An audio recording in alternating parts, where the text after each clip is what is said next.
મિત્રો આ પીપલા દાતારની જગ્યા કે જ્યાં ચિથરિયા પીર 1100 પગથિયાની પાસે ચિથરિયા પીર નામનું એક મંદિર છે, જગ્યા આવેલી છે.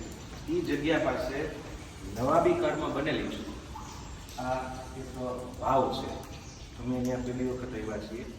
જે લોકો દાતા ચડતા હોય એ લોકો માટે કે પગથિયાથી લગભગ 25 થી 30 પગલાં દૂર આ જગ્યા આવેલી છે.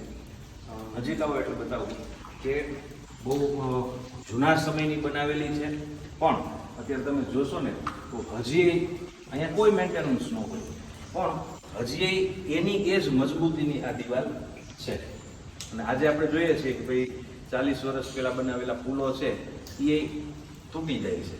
આ નવાબી કાળમાં બનેલી. અને બીજી મારે એક વાત કેવી છે એ કે અહીંયા તમે જુઓ વર્ષોથી એમને પડી છે, પણ ચોખ્ખાઈ એટલી ને એટલી છે.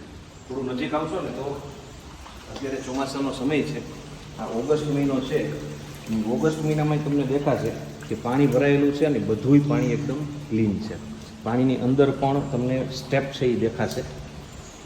અને આ આખી વાવ અને આગળ જતા કૂવો છે એ જોવાલાયક છે. અહીંયાથી પાણી છે એ જરૂરી જગ્યાએ પહોંચાડાતું હશે. અહીંયા પાણીની પાઇપલાઇન છે.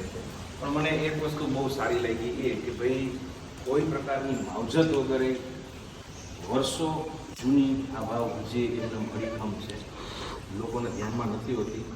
ખાસ કરીને લોકો જે પીપલા દાતા આવે છે એ લોકોને ધ્યાનમાં આવે, કારણ કે હું ખુદ ઘણા સમયથી આવું છું, પણ આ બાબત મારા માટે અપરિચિત હતી. મને ખ્યાલ હતો કે અહીંયા કંઈક વાવ છે, પણ આજે પહેલી વખત અમે અહીંયા આવ્યા છીએ મિત્રો સાથે, ભાઈઓ સાથે. તો આ વસ્તુ છે એ એક સરાહનીય છે.